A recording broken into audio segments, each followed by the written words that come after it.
जो आज़ाद भारत जो हमारा बना, तो इसमें संविधान जो हमने अपने आप को दिया, ये संविधान कोई कागज़ का डॉक्यूमेंट नहीं है। इसमें ये सारे संघर्ष के दौरान ये 100-150 साल की जितनी बातें कही हैं, उन सब चीज़ों का इसमें समावेश तब की समझ के आधार पर, तब के उसके साथ किया गया है। ये जितनी भी प्रतिज्ञाएं, जितनी भी सब चीज़ें कही, ये इसके प्रियम्बल से लेकर इसके फंडामेंटल राइट्स के उसमें, इसके डायरेक्टिव प्रिंसिपल्स और पूरी व्यवस्था जो इस संवैधानिक व्यवस्था इस देश में कायम की गई, उसमें इन सब चीज़ों का समावेश था। ये ध्यान रखने की बात है कि हम इसी के साथ में दुनिया में और भी देश आज़ाद हुए थे। किसी की संवैधानिक व्यवस्था में इतनी तमाम चीज़ों की सुरक्षा एक साथ नहीं की गई थी जितनी संवैधानिक व्यवस्था में हमारे देश के इसमें किया गया। निश्चित रूप से पाकिस्तान में तो नहीं हुई पाई, बावजूद इसके कि उसके जो प्रणेता थे जिन्ना, वो स्वयं उसको एक सेक्युलर स्टेट बनाना चाहते थे। बाद में तो कम से कम यही कहा करते थे। परंतु पाकिस्तान में इतने संविधान बने, आज तक किसी संविधान में इसकी एक शब्दावली भी नहीं ला पाए। जो इसी तरह से दूर बहुत सारे देशों में के बीच में, तो भारत में एक दूसरे तरह का संविधान बना और उस संविधान में ये 150 साल की जो लड़ाई है, जो 1857 से मैंने जिक्र करना चालू किया, उनके सब चीज़ों का, जिसमें पूरे हिंदुस्तान में सबको एक नागरिकता देना, सबको बराबरी का अधिकार देना, सब में भाईचारा सबका, और पहली बार ऐसी धारणा, संविधान खाली यथास्थिति का डॉक्यूमेंट होता है कि किस तरह से व्यवस्था बरकरार रखे। यह एक डायनामिक डॉक्यूमेंट है जिसमें देश का विजन, देश का फ्यूचर, देश किस तरफ जाए। तो जैसा हमारा स्वाधीनता आंदोलन की परिकल्पना देश भविष्य में है, देश अतीत में नहीं है, देश वर्तमान में भी नहीं है, उसी तरह से संविधान में जो गणतंत्र की परिकल्पना है वो भविष्य में है, वो उभर कर आ रही है, ये अवधारणा थी। तो इसके कारण से जो मैं फिर अपने सब विषय पे लौट रहा हूँ कि जैसे ही हम आज़ाद भारत हुए तो हमने कैसी संस्थाएं कायम की। आप याद रखेंगे मैंने कहा था सांस्कृतिक क्षेत्र में किस तरह की संस्थाएं पहले थी। पहले हमारी जो संस्थाएं थी, मैं 3-4 जगह का ही खाली जिक्र करूंगा। उसमें तब हमारे पास जब हम आज़ाद हुए, करीब हमारे यहाँ देश में जो 2 लाख के करीब जो है प्राइमरी स्कूल्स थे, जैसे भी थे, और वो जो है 94 में करीब 6 लाख से ऊपर की संख्या उनकी थी। जो उस समय करीब 2 करोड़ बच्चे किसी न किसी तरह से स्कूल के उसमें जाते थे। जो है 94-95 की जो स्टैटिस्टिक्स है उसके मुताबिक करीब 14 करोड़, 13 से 14 करोड़ बच्चे स्कूल में जाते हैं। उस समय हमारे यहाँ देश में जो है 25 यूनिवर्सिटीज़ और 70 कॉलेज थे। 94 की काउंट जो मैंने ली है, मेरे पास जो उपलब्ध थी रेडी रेफरेंस, उसके हिसाब से तब 214 यूनिवर्सिटीज़ या उनके समकक्ष संस्थाएं थी और 8,200 कॉलेज। तो ये एक इसी तरह से सभी तरह की संस्थाओं का ये एक विस्तार का फलक दिया, जिसमें हम जो है देश को खाली देश को सब चीज़ें बरकरार नहीं रखना चाहते, उनको भविष्योन्मुख बड़ी चीज़ें करना चाहते। यूजीसी 1956 में बना। यूजीसी भी कोई अंग्रेज़ों की देन नहीं, अंग्रेज़ों के टाइम का नहीं है। भारत ने यूनिवर्सिटी ग्रांट्स कमीशन बनाकर पहली बार जो उसको स्टैट्यूटरी देकर कि शिक्षा का क्षेत्र भी एक स्वायत्त क्षेत्र है, उसमें बाहर वालों को, राजनीति वालों को भी किसी तरह का हस्तक्षेप करने का अधिकार नहीं है, जो स्वायत्तता का दी। आजकल बड़ी ये IITs का वो ढिंडोरा पीटा जाता है कि जैसे कि ग्लोबलाइजेशन और दूसरी चीज़ों ने IITs को कायम किया हो। IITs भी देश में जो कायम हुई 1956 में ही IIT एक्ट बना और 1959 में 59 में पहला IIT की स्थापना हुई। हमारी तमाम काउंसिल्स जो बनी उस दौरान, council of social science research, council of historical research, science की तमाम काउंसिल्स, सब डिसिप्लिन्स की, इसी तरह से जो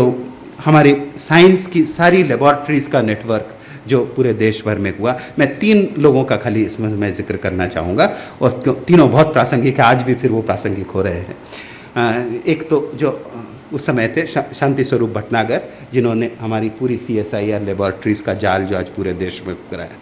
तो ये सब वही रेनासा के फिगर्स है। मैं बताना चाहता हूँ, चाहे वो साइंस के क्षेत्र में काम कर रहे थे, चाहे जिसमें आज पूरे देश में, जिसमें एक अब केंद्र जो है पिछले 10-15 साल से भोपाल में भी है CSIR का। ये शांति स्वरूप भटनागर ने जो नेशनल केमिकल लेबॉर्ट्रीज पुणे में थे वहाँ से, और पुणे का वो लेबॉर्ट्रीज और पूरे देश में इसका ये किया। होमी भाभा जिन्होंने एटॉमिक एनर्जी कमीशन और इसका ये किया। हमारा जो कार्यक्रम, जो एटॉमिक एनर्जी का पूरा कार्यक्रम इतने वर्षों में पूरी दुनिया के विरोध के बाद भी इतना गुप्त रूप से उसने ऐसी क्षमता हमको हासिल करा दी कि जब हम चाहें तब बटन दबाकर न्यूक्लियर पावर को वो कर सकते हैं। ये पूरा जो हुआ बिना किसी तरह का ढिंढोरा पीटे हुए, बिना किसी इसमें करके हुए, ये पूरा देशज तरीकों के साथ में ये पूरा तैयार हुआ। आज हम उस चीज़ को चाहे खाली एक बटन दबाने के बाद कहते हैं कि ये शक्ति स्थल है, यहाँ पर पूजा होना चाहिए। जो हमारे आज़ादी की लड़ाई में जिससे वो प्रेरित ये चीज़ें थी, उसमें इसका दूसरा स्वरूप था। तीसरे जिसका मैंने पहले जिक्र किया था, प्रशांत चंद्र महलनोबिस, ये खुद एक बहुत बड़े फिजिसिस्ट थे, और जो टैगोर के बहुत दोस्त थे, कविता में इसमें सब चीज़ों में बहुत दखल रखते थे। और ये इन्होंने इंडियन स्टैटिस्टिकल इंस्टीट्यूट बनाया, और जिसके बाद में हमारा देश में प्लानिंग कमीशन, नेहरू जब ये बने तो पहला प्लानिंग का मॉडल जो हमारी प्लानिंग कमीशन के एडवाइज़र रूप में आए, हमारी पूरी देश भर में प्लानिंग का, ये सारे के सारे लोग ऐसे थे, ये दुनिया भर में इनकी शोहरत थी, दुनिया की किसी भी यूनिवर्सिटी में कहीं भी जा सकते थे, ये सब देश में रहे। और इन लोगों ने ये संस्थाएं, इंडियन स्टैटिस्टिकल इंस्टीट्यूट, और ये इनके फाउंडेशनल वर्क से देश में न्यूक्लियर साइंस और फिज़िक्स, देश में केमिकल साइंसेस, दूसरे साइंसेस, और मैथमेटिकल, स्टैटिस्टिकल और इकोनॉमिक साइंसेस का जो फाउंडेशनल एफर्ट ये किया। इसी तरह से और क्षेत्र में भी है, इतिहास में कोसाम्बी के, उससे सब आप लोग परिचित है, इसी पीरियड के, वो भी फिजिक्स और स्टैटिस्टिक्स इसी स्ट्रीम से आकर वो कोसाम्बी इसमें आ गए। और कोसाम्बी का जो फाउंडेशनल वर्क के आधार पर सब्सिक्वेंट जितना हिस्ट्री में काम हुआ है, इस सब से आप परिचित हैं। तो ये वही जो मूल परिकल्पना के आधार पर जो थी हमारी साइंसेस, इसी तरह से हमारी आर्ट्स की संस्थाएं, वो सर्वे वाली संस्थाएं अब नहीं रह गई। हमारी सारी एकेडमीज़ का गठन हुआ, ललित कला एकेडमी, संगीत नाटक एकेडमी, साहित्य एकेडमी, स्टेट्स की एकेडमीज़ का गठन हुआ। सारी मेन हमारी लाइब्रेरीज़ जिनका जो स्वरूप उभरा, जिसके कारण से आज हम जो बहुत चीज़ों के लिए गर्व करते हैं, नेशनल लाइब्रेरी से लेकर आज तीन मूर्ति में नेहरू मेमोरियल म्यूज़ियम लाइब्रेरी, ये सारी उस स्टेट की एंटरप्राइज के कारण से ये पूरे देश भर में जो रिसर्च संस्थाओं का जाल फैटा, उनमें से वो सब की सब चाहे अपने आप को प्राइवेट और दूसरा कहती हैं, वो सभी एक न एक काउंसिल से या राज्य शासन या केंद्र शासन से उनको मदद प्राप्त होकर उन्होंने ये इस चीज़ को आगे बढ़ाया। ऐसा कोई भी उपक्रम नहीं है जो स्वाधीन भारत के राष्ट्र ने से उसको किसी न किसी रूप से वो नहीं मिल पाया। हमारा इसके अलावा जो दो कॉलोनियल इंस्टीट्यूशंस थे, एक ही था उस समय तो, AIR ऑल इंडिया रेडियो, उसका जो ट्रांसफॉर्मेशन हुआ, जिसके कारण से जो उसमें जो भारतीय संस्कृति, हमारे कवियों को, हमारे लेखकों को, आप 50 के दशक का याद करिए, हमारे जितने बड़े लेखक थे सब जो है आकाशवाणी में थे, जितने बड़े संगीतकार थे, रविशंकर और दूसरे सभी लोग जो आकाशवाणी में थे। ये आकाशवाणी पहली बार जो है देश के सब लोगों के लिए अवेलेबल हुआ, इसमें 50 के, उसके पहले तक यह अवेलेबल नहीं। इसलिए आप एक चीज़ जो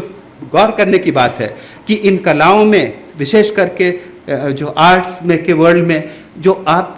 जब तक आज़ाद नहीं हुआ उसके पहले के 2-4 नाम आप भी याद करने की कोशिश करिए, आपको मुश्किल से याद आएगा। कि संगीत से आप करेंगे तो जो लोग बहुत उसमें पारंगत है तो बोलेंगे अब्दुल करीम खां साहब या हाफिज़ अली खां साहब या अलाउद्दीन खां साहब, 2-4 नाम आप लोग मध्य प्रदेश में रहते हैं तो ज़्यादा आसानी से शायद बता पाएंगे। जितने नाम जिन्होंने अपने को संगीत के से उसमें दिया है, ये सारे नाम 50 के बाद हम लोगों को तो ये स्पेस, जो रचनात्मक स्पेस आज़ाद भारत ने उपलब्ध कराई, जिसके कारण जितने भी संगीत के जितने बड़े बड़े संगीतकार, इसी तरह से जो हमारा डांस के तो जितने बड़े बड़े नाम हैं सब वो आज़ाद भारत के बाद ही उन लोगों का प्रस्तार फैला हुआ। हबीब साहब यहाँ पर बैठे हुए, ये आज़ाद भारत और आज़ादी के पहले की जो 40 खास करके 10-15 साल जो 30s के बाद से जो हुआ, उसमें हमारे थिएटर के मूवमेंट्स जो कंटिन्यूअस जो आज़ादी तक चले और उसके बाद आज़ादी के बाद में वो प्रस्फुटित हुए, ये सब जो है उस पीरियड के एक साथ जुड़ी हुई चीज़ें हैं जो वहाँ पर हुई।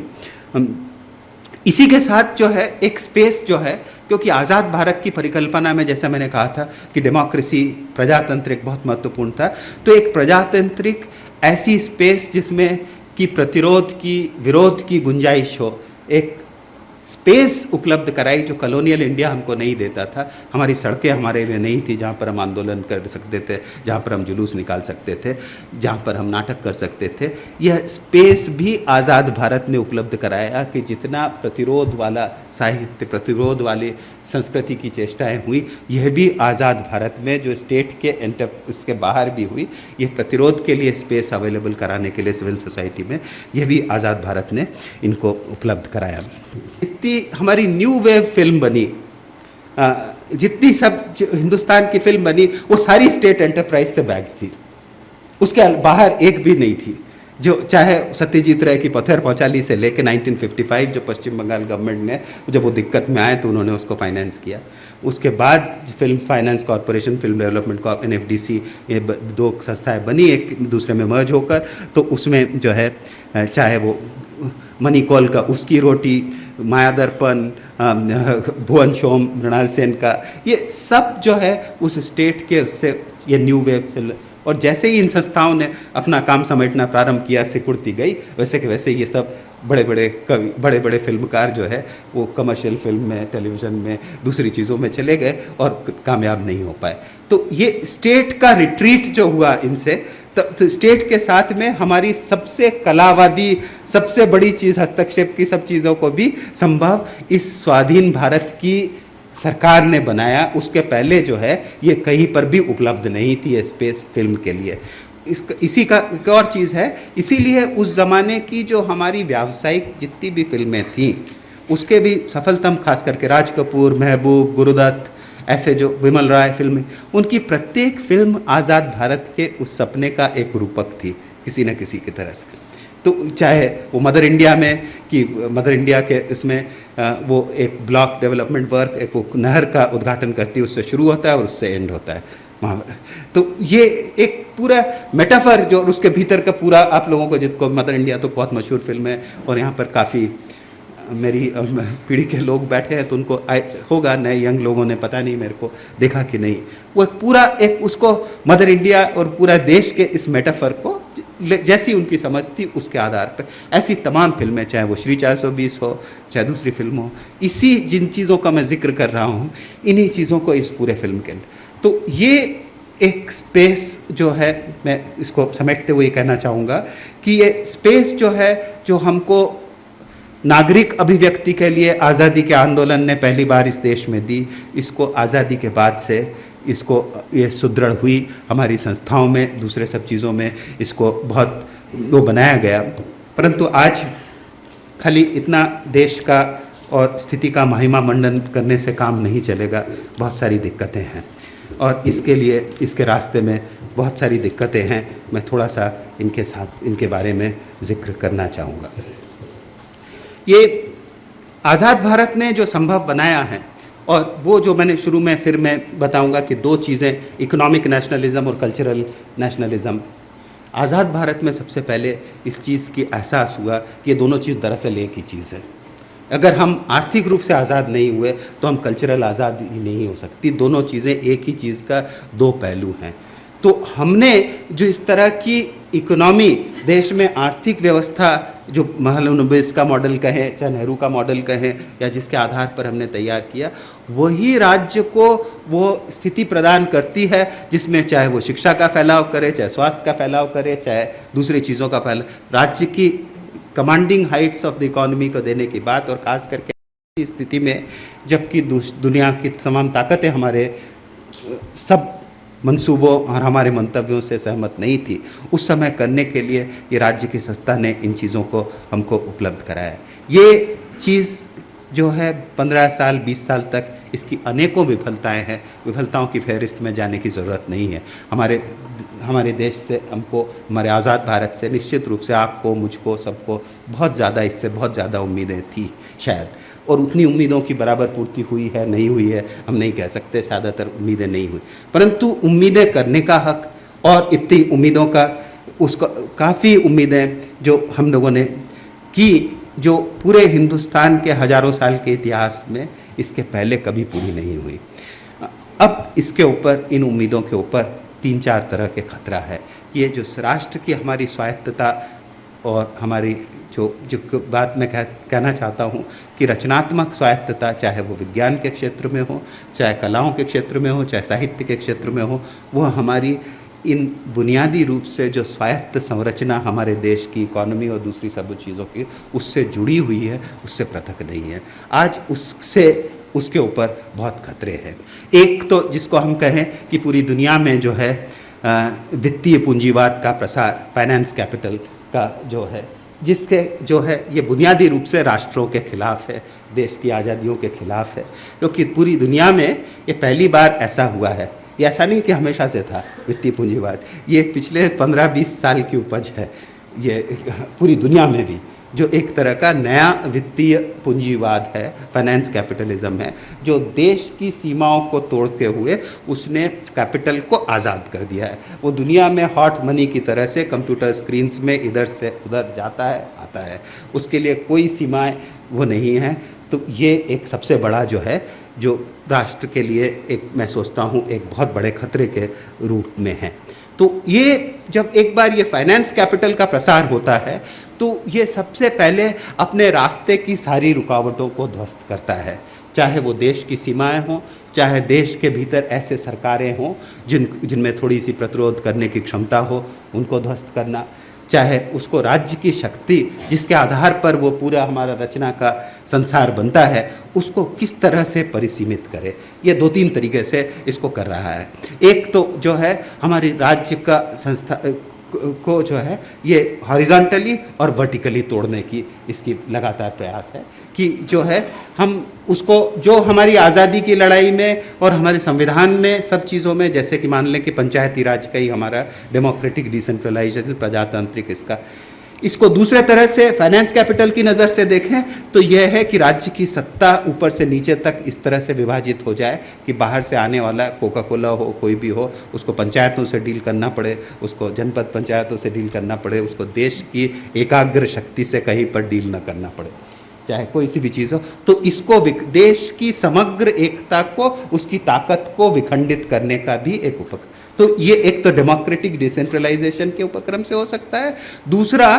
इसी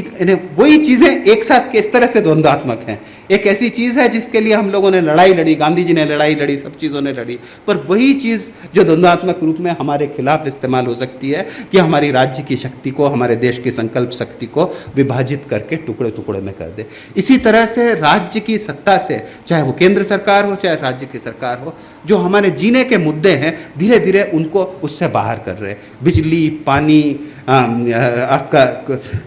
खाने का सामान, अनाज, ये सब जो है ये कह रहे हैं कि पार्लियामेंट्री कंट्रोल से बाहर इनको ले जाए। इन सब चीज़ों के लिए हम स्वायत्त ऐसी संस्थाएं बनाएं, ऐसी इंस्टीट्यूशंस बनाएं जो इन चीज़ों को वो करे। इनका प्रजातंत्र से कोई संबंध नहीं है, इनका देश के हजारों नागरिकों से उसको कौन वंचित बनेगा, कौन, ये इन चीज़ों से संबंध नहीं है। ये एक्सपर्ट्स के करने की चीज़ है, ये विशेषज्ञों के करने की चीज़ है कि बिजली की व्यवस्था कैसी हो,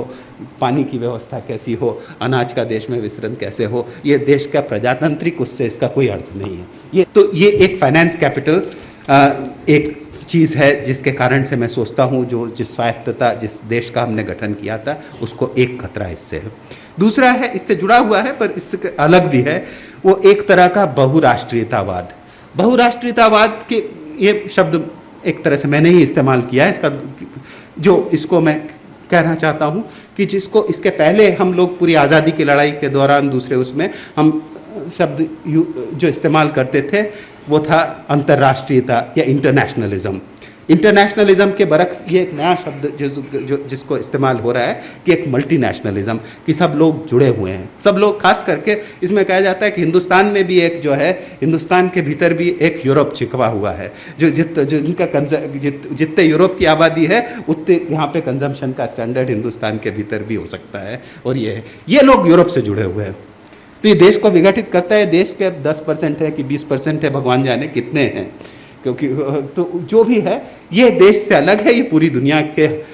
साथ है, उनके हमरक्स है, उनके साथ चल सकता है पूरी दुनिया में, और बाकी जो 80% जहाँ पर है, तो ये बहुराष्ट्र इस तरह से देश को तोड़ रही है। उस 20% और 80%, 30%, 70%, जो भी आप फार्मूला कहे, कि उसको विभाजित करने का,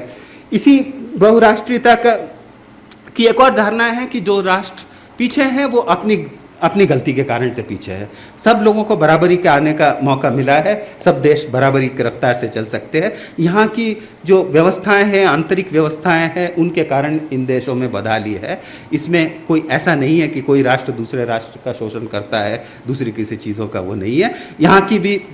आप स्थितियाँ बदल दीजिए, कानून कायदे वैसे ही कर दीजिए, जिसको आप देश में सेकेंड जनरेशन रिफॉर्म्स कहा जा रहा है, इनको बदल दीजिए, तो हमारी भी देश की स्थिति वैसी की वैसी हो जाएगी जैसी उन्नत देशों की है। तो ये इसका दूसरा है। इसके साथ जो है इसके सांस्कृतिक वो भी हैं। सांस्कृतिक उसमें एक तो मैंने बताया कि उपभोक्तावाद, जो उपभोक्ताओं के रूप में सबको पूरी दुनिया में जोड़ता है और कहता है कि ये देश के हम लोग जितने लोग हैं इतने लोग बाकी दुनिया से जुड़े हुए हैं। ये फिर जो इसका जो एक चीज़ जिसको बढ़ावा देता है कि एक तरह की शिक्षा, एक तरह का ज्ञान जो पूरी दुनिया के सब जगह पर एक तरह से वो हो। आज हमारी रिसर्च काउंसिल्स में दूसरी जगह काम वो होगा जो हमको बाहर की रिसर्च काउंसिल्स, बाहर के जर्नल्स में प्रकाशित हो। दूसरी, मैंने इसीलिए जिक्र शुरू में ज़रूरी था महालनोबिस, या मैंने बहुत लोगों का जिक्र नहीं किया, महालनोबिस का, एम श्रीनिवास का, या दूसरे लोगों का, ये देश की स्वायत्त चीज़ों के उसमें थे। अब हमारे सोशल साइंसेस, हमारा पूरा उसका इंटरप्राइज, सब चीज़ें, चाहे इकोनॉमिक्स, हमारे श्रेष्ठतम उदाहरण भी वो विदेश के साथ उपकृत होकर, विदेश के साथ जुड़ के उसमें हिस्सेदारी करके, एक ये मल्टीनेशनलिज्म ऑफ स्कॉलरशिप, कि स्कॉलरशिप को देश से काट कर इसको जो है एक तरह का मल्टीनेशनल फ्री स्पेस में छोड़ दिया है। कलाओं में भी यही हुआ है। हमारे भोपाल से ही हमारे कवि मित्र अशोक वाजपेयी कहते हैं कि पूरी कवियों का जो है एक अलग संसार है, जो सारी दुनिया के कवि जुड़े हुए हैं, जो उनका लोगों से कोई ताल्लुक नहीं है, हकीकत से कोई ताल्लुक नहीं है। वो जो लोग, ये वही बात है, वो भोक्तावाद से एक दुनिया के जोड़ने की बात है। कवि, भोपाल में कई आयोजन हुए दुनिया भर के कवियों की, कि भोपाल में लोग मरते रहे, कुछ भी होता रहे, पर दुनिया भर के कवि भोपाल में इकट्ठे होकर बने, क्योंकि दुनिया एक है। ये एक दुनिया के, ये इसके एक सांस्कृतिक ये भी है, इस मल्टीनेशनलिज्म का, जैसे सारी सब चीज़ों का उस नेशनलिज्म का एक इकोनॉमिक पहलू था, इस मल्टीनेशनलिज्म का भी इकोनॉमिक भी पहलू है, इसका उसी तरह से कल्चरल पहलू है, जो सब चीज़ों में है। मैं इसके भी विस्तार में नहीं जाना चाहता,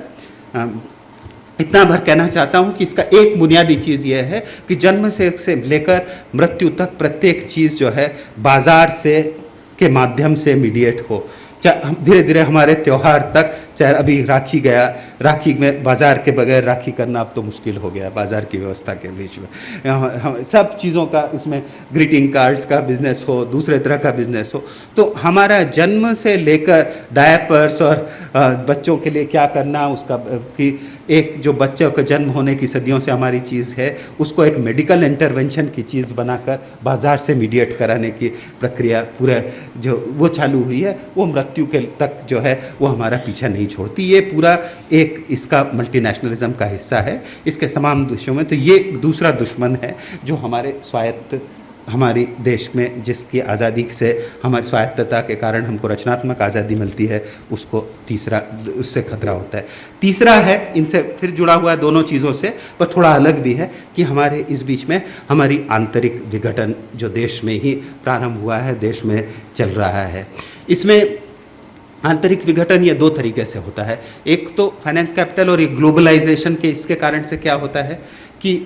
ये पूरी दुनिया में इसके कारण से कुछ ऐसे सेंटर्स उभर के आते हैं, मेट्रोपॉलिटन सेंटर्स जिनको कहते हैं, महानगरीय सेंटर्स कहें उनको, जहाँ पर विकास की एक स्थिति होती है और उसको कोर कहें, उसको केंद्र कहें, दुनिया के केंद्र है, और उसकी पेरिफेरी में, उसकी परिधि में दूसरे जहाँ पर अविकास है, जहाँ पर विकास उस रफ्तार से नहीं होता। तो ये खाली दुनिया भर में नहीं करता, यह देश के भीतर भी इसी तरह से करता है कि कुछ हिस्से देश के आगे, खाली मैंने एक पहले जिक्र किया था कि आबादी का 20% हिस्सा, अब देश की भौगोलिक आबादी का भी कुछ हिस्से जो है वो तरक्की करते जाएंगे और दूसरे हिस्से देश की तरक्की के ये पीछे हटते जाएंगे। तो इसके कारण से भी देश में एक विभाजक रेखाएं, दरारें बढ़ती जाएंगी। ये हो रहा है जिसके कारण से कोर, और ये पिछले 10 वर्ष में खास करके ये हुआ है कि जो कुछ राज्यों के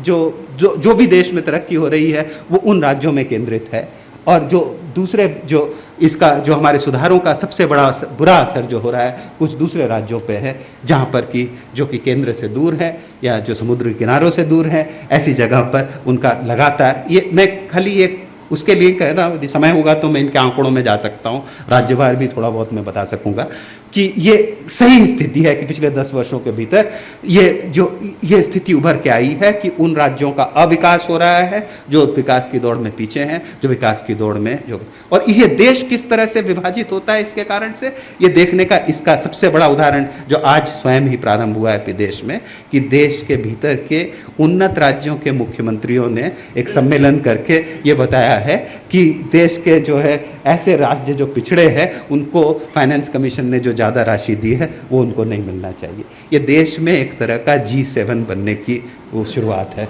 कि देश के भीतर से एक G7 करने का। तो ये जो फाइनेंस कैपिटल और इसके कारण से आंतरिक विघटन की चीज़ों, इसके अलावा भी ये जितनी देश में सबको मालूम था, हमारे 19वीं सदी के हमारे चिंतकों को मालूम था, 1857 के संघर्ष में जो शामिल थे उनको मालूम था, हमारे आज़ादी की लड़ाई के सब लोगों को, गांधी जी सब लोगों को तो मालूम था ही कि देश में बावजूद इन समग्र प्रयासों के बहुत सारी विभाजक रेखाएं हैं जो एक दूसरे को बांटती हैं, दूसरों को उनके ऊपर नियंत्रण रखने के लिए ही एक ऐसा सपना, एक ऊपर का देश का ऐसी तस्वीर हमको बनाना चाहिए जिससे इन विभाजक रेखाओं से देश का ध्यान हटे, लोगों का ध्यान हटे, लोग दूसरी चीज़ों के लिए। पर इन सब विभाजक रेखाओं में अब जो है ये दरारें बढ़ने लगी हैं, जो खाई है वो गहरी होने लगी है, चाहे वो विभाजक रेखाएं भाषा के कारण हो, प्रांत के कारण हो, धर्म के कारण है। इसे तो इसके बहुत ही मौजूद पिछले इतिहास है जिसके हम कदम हैं, हम लोग सब उसमें शरीक हैं किसी न किसी रूप में। इसलिए इसके व्याख्या या इसके विवरण में मैं नहीं जाना चाहता। तो ये तीसरा ही आंतरिक विघटन से उस देश का जो तस्वीर जो बनी थी उसको खतरा हुआ है। चौथा बड़ा दिलचस्प है कि इसको जो खतरा हुआ है ये एक तरह की जो नई सोच जो पैदा हुई है जिसको उत्तर आधुनिकतावाद कहा जाता है, post modernism. Post modern discourse विमर्श जो है उत्तर आधुनिक के विमर्श ने 3-4 चीज़ें की है। एक तो उन्होंने कहा कि इसमें 2-4 जुमले जो आप सभी जानते हैं, मैं सोचता हूँ जानते होंगे, उनको मैं आपके सामने रख दूंगा कि एक तो इतिहास का अंत हो गया है, तो इतिहास का सब अंत हो गया है, तो अब ये सब चीज़ें बेमानी की बात है। इतिहास ना आगे बढ़ रहा है ना पीछे कम से कम आगे तो नहीं जा रहा है। इसलिए यदि आपने अपना देश भविष्य में सोच के रखा है तो वो तो अब नहीं आने वाला है, अब तो यही रोक दीजिए, इसी को यथास्थिति, इसके भीतर से अपना रास्ता निकालिए। सारी जो बड़ी बड़ी महागाथाएँ थी, बड़ी, चाहे वो राष्ट्रीयता की हो या दूसरी चीज़, उनका सबका अंत हो गया है। असली सच तो यही है कि हम देश जो है ना, धर्म है, कुनबे हैं, जाति पात है, इनको देखिए, इनको समझने की कोशिश करिए, ये करिए। ये जो इनलाइटनमेंट की पूरी जो थी परिकल्पना थी वो बिल्कुल बकवास थी। दुनिया भर में इनलाइटनमेंट का चैलेंज करती है। जो सबसे पहले इन लोगों का पूरा पोस्ट मॉडर्न थॉट डेवलप हुआ, उसने इनलाइटनमेंट की सारी परिकल्पनाएं थी, रैशनलिज्म की, दूसरी सब चीज़ों को, उनको चैलेंज करके चालू हुआ। तो ये भी ये करता है कि ये तो देश, कौन सी दुनिया की आप बात कर रहे हैं, ये जो है एक इमेजिन्ड कम्युनिटी है, ये भी उन्हीं का शब्द है, इसी तरह के थिंकों का, ये एक कल्पित समुदाय है, ये आपने अपनी कल्पना में बनाया है। जी हाँ, कल्पना में बनाया है, परंतु तो मैं तो लगातार कह रहा हूं कि इसको कल्पित किया गया है, पर यह कहते हैं कि बाकी सब चीजें, छोटी छोटी दूसरी चीजें, तमाम चीजें वो कल्पित नहीं है। वो फाइनेंस कैपिटल की चीज, ग्लोबलाइजेशन की चीज, जो मल्टीनेशनलिज्म की बात कहते हैं, वो कल्पित नहीं है। कल्पित जो है ये देश है। तो जो है, इसलिए इसकी रचना से हमको अलग रख के हमको अलग अलग चीज़ों को सोचना चाहिए। इसका भी एक दिलचस्प, उसके ऊपर मैं इस पॉइंट को एंड करना चाहूँगा कि इसके जो हिंदुस्तान में जो सबसे बड़े थिंकर्स में से हैं, जो पोस्ट मॉडर्न थिंकर्स में से हैं, मैं जिनको थोड़ा सा जानता हूँ, पार्थो चैटर्जी साहब है। पार्थो चैटर्जी साहब की किताब, मशहूर किताब है nation and it's fragments, centre for studies in social sciences है। उसको दिल्ली की सरकार ने जो है उन्होंने उसको ग्रांट देना बंद कर दिया है, उसको कम कर दिया। तो अभी पार्थ चैटर्जी साहब जो है, जो स्टेट के इतने खिलाफ है, उन्होंने त्यागपत्र दे दिया, सब चीज़ों को दे दिया कि अब उसको आगे कैसे चलाए। जो कि स्टेट के उसको नहीं मानते, फ्रैगमेंट्स को मानते हैं, छोटी चीज़ों को, उनका पूरा उपक्रम, ये पूरा पोस्ट मॉडर्न ये जो चीज़ का डिस्कोर्स का, ये सारे सोशल साइंसेस का, अब जो उसके ऊपर अभी कल परसों या अभी हाल में आप लोग देखेंगे, अभी भी अखबारों में जो अखबार इस तरह की चीज़ें देते हैं उसमें ये डिस्प्यूट काफ़ी चल रहा है। तो मुझको उसमें दिलचस्पी ये इस बात की रही कि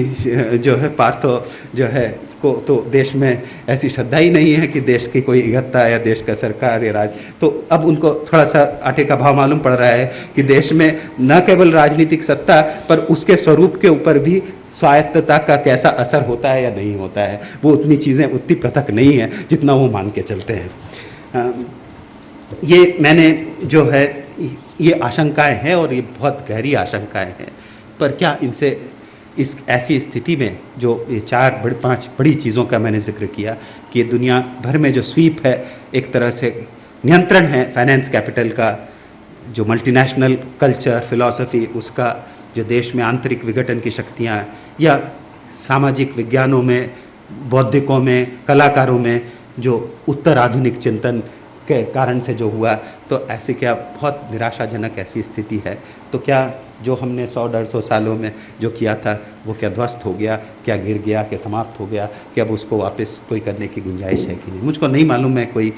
भविष्यवक्ता नहीं हूँ, मुझको नहीं मालूम क्या चीज़ है, पर मैं देखता हूँ कि 3-4 तरह के संक्षेप में जिक्र करना चाहूँगा। 3-4 तरह की ऐसी स्थितियाँ हैं जिनसे हम थोड़ी बहुत उम्मीद कर सकते हैं, उम्मीद की स्थितियाँ हैं। उम्मीद का एक तो है कि जो ये फाइनेंस कैपिटल से ही चालू करें, तो ये फाइनेंस कैपिटल जो इसका जो आज दुनिया में जितना भी वर्चस्व हो, ये इसके भीतर भी एक तरह का आंतरिक जो क्राइसिस, संकट जो है निश्चित रूप से डेवलप हो रहा है और वो आगे बढ़ेगा। फाइनेंस कैपिटल ने क्या किया है, पुरानी जो साम्राज्यवाद और नए साम्राज्यवाद में जो फ़र्क है, उसने ये कह दिया कि जो है पूंजी जो है का कोई देश नहीं है। पुराना साम्राज्यवाद वो देशों में वो था, और उसकी क्राइसिस इसलिए पैदा हुई थी कि देशों के बीच में बाज़ारों को लेकर दूसरी चीज़ों के लिए लड़ाई हुई थी, जिसके कारण जो है पहला महायुद्ध हुआ, दूसरा महायुद्ध हुआ, और जिसके कारण से तीसरी दुनिया के तमाम देश उभर के आए। अब फाइनेंस कैपिटल ने वो कर दिया, ऐसी स्थिति ला दी है कि जिसके कारण से जो पूंजीवादी राष्ट्रों या उन्नत राष्ट्रों के आपसी लड़ाई कुछ नहीं है, क्योंकि उसकी जो दुनिया की जो डायनामिक पावर है, जो फाइनेंस है, वो जो है इस राष्ट्र के इससे बिल्कुल अलग है, और इसके कारण से इसमें क्राइसिस कई तरह से डेवलप हो सकता है। ये हो सकता है, एक तो ये हॉट मनी की तरह से देशों में इधर से उधर जाता रहता है। इसका किसी भी देश की रियल इकोनॉमी, यानी जो चीज़ उत्पादकता बढ़ाती हैं, आफ्टर ऑल हम पुराने ज़माने से जो अर्थशास्त्र की हमारी समझ या हमारी चीज़ थी, आर्थिक की या समाज के जो भी समझ है, कि वो चीज़ समृद्धि करती हैं, जिनसे चीज़ें या सर्विसेज ये इसका वो बढ़ता है। ये फाइनेंस कैपिटल ऐसी चीज़ हवा में है कि चाहे चीज़ें की संख्या बढ़े न बढ़े, उसमें प्रॉफिट्स लगातार होता रहता है। तो ये अपने आप में एक कॉन्ट्रडिक्शन इसके भीतर, फाइनेंस कैपिटल के स्ट्रक्चर के भीतर है। दूसरा, इसके कारण से क्या हो गया है कि फाइनेंस कैपिटल खाली की जो शर्तों को लागू करने के लिए, पहले की उसमें वो शर्तें लागू करते थे खाली तीसरी दुनिया के देशों में, अब इसकी शर्तें उनको आंतरिक रूप से भी लागू करना हो सकती है। इसका एक महत्वपूर्ण चीज़ है जिसका मैं ध्यान अभी कुछ दिनों पहले बहुत अच्छा एक लेख था, प्रभात पटनायक मेरे मित्र दिल्ली में इकोनॉमिस्ट है, उन्होंने पिछले 3-4 दशकों से खास करके पश्चिमी राष्ट्रों के भीतर जो विकास हो रहा था, इसका एक मेन चीज़ ये था कि अमेरिका जो कि इसका सबसे पावर का इंजन ऑफ ग्रोथ था, उसने जो है लगातार जो है डेफिसिट फाइनेंसेस से करके अपने यहाँ पूरी उन्नत राष्ट्रों के माल खपत के लिए बाज़ार लगातार दिया। जो बाज़ार अब वो उसको डेफिसिट से फाइनेंस, पर अब उसको डेफिसिट से वो फाइनेंस नहीं कर सकते, क्योंकि इसकी मूल अवधारणाओं में फाइनेंस कैपिटल के, क्योंकि उसके कारण से इन्फ्लेशन रेट्स को कंट्रोल करना ज़्यादा ज़रूरी है, क्योंकि तभी तो यदि इन्फ्लेशन रेट्स कंट्रोल रहेंगे तभी तो दुनिया भर में पूंजी एक तरह से आ जा सकेगी। तो वो एक इंजन ऑफ ग्रोथ जो है वो वीकन हो सकता है कंट्रीज़ के कारण से। परंतु क्योंकि इसका दूसरा पहलू ये है कि अभी भी जिसको दादा भाई नौरोजी ड्रेन कहते थे, क्योंकि जो पूरी अफ्रीका, एशिया के तमाम देश, उसमें हमारे देश भी अब धीरे धीरे शामिल होता जा रहा है, जिससे कुल मिलाकर ड्रेन इतना ज़्यादा होता है जिससे इसकी क्राइसिस को डेवलप होने में थोड़ा समय लग सकता है। पर ये इनहेरेंट है, ये हमेशा ये इस तरह से कायम नहीं रह सकता, ये एक फाइनेंस कैपिटल की क्राइसिस हो सकती है। दूसरा जो है ये मल्टीनेशनलिज्म जिसका मैंने जिक्र किया था, ये भी जो है टूट सकता है। इसका जो है ये जो स्वरूप है ये बना रहे ऐसा कोई ज़रूरी नहीं है। जब आज के पहले ऐसा हुआ है कि लोगों ने अंतर्राष्ट्रीयता देखी है, जो हमारे यहाँ 80% है, दूसरे देशों में है, दूसरे लोग हैं, वो भी इसी तरह से अपनी दुनिया कायम कर सकते हैं। इस मल्टीनेशनलिज्म के बरक्स एक नई उम्मत खड़ी की जा सकती है जो वापस इन्हीं लोगों के मार्फत हो जो वंचित हैं पूरी दुनिया के। और यह मानना कि वो वैसे वंचित होते चले जाएंगे, वो दूसरा नहीं होगा, एक नए किस्म का नियतिवाद है कि ये हमेशा के लिए आपने इन लोगों को खामोश कर दिया है, ये नए किस्म का नियतिवाद है, ऐसा नहीं हो सकता। तो इस मल्टीनेशनलिज्म के इसमें और इसके प्रतिरोधक रूप में विचार भी पैदा हो रहे हैं, कल्चरल चीज़ों में भी इसमें ये हो रहा है। ये एक और इसके बाद है। और एक और चीज़ जो है, दो छोटी चीज़ें और हैं उम्मीद के लिए, कि पहले कैपिटलिज्म के लिए जो पहला उन्मेष था दुनिया भर में पूंजीवाद के विकास में, उसमें जब क्राइसिस डेवलप हुई, खास करके जो डिप्रेशन के बाद में 30s में अमेरिका में जो डिप्रेशन, ग्रेट डिप्रेशन जिसको कहते हैं, और पहली महायुद्ध और दूसरे महायुद्ध के बाद, उसके बाद उसमें उन लोगों ने करेक्शंस किए और उसमें जो welfare capitalism, social democracy, Keynesian demand management, जिसमें कि ये उसके टर्म्स है जिसके आधार के ऊपर उन्होंने हस्तक्षेप करके थोड़ा मजदूरों का संरक्षण किया, गरीबों का संरक्षण किया, सारे ये प्रोग्राम किए। अब उसको जो है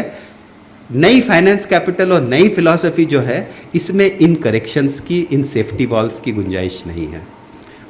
जो थैचराइट रेगनाइट इकोनॉमिक्स, जो सप्लाई साइड इकोनॉमिक्स, उसमें इन सब की गुंजाइश अब नहीं है। ये करेक्शन करते के साथ ही, क्योंकि उनका वो ताना बाना उधड़ने लगेगा, जैसे ही वो करेंगे, ये करने जाएंगे, उनको बजट्स में डिफिसिट रन करना पड़ेगा, डिफिसिट रन करेंगे, इन्फ्लेशन के रेट्स होंगे, इन्फ्लेशन के रेट्स होंगे तो जो है वो फाइनेंस कैपिटल की ग्लोबल मोबिलिटी को जिस तरह से बिल्कुल निर्बाध गति से करना चाहते हैं, उसमें क्राइसिस होगी। तो इस नए फेज़ में कैपिटलिज्म के इस नवोन्मेष में इंटरनल करेक्शन, आपस में उसको सुधार की ऐसी गुंजाइश कम है। इसके कारण यह भी एक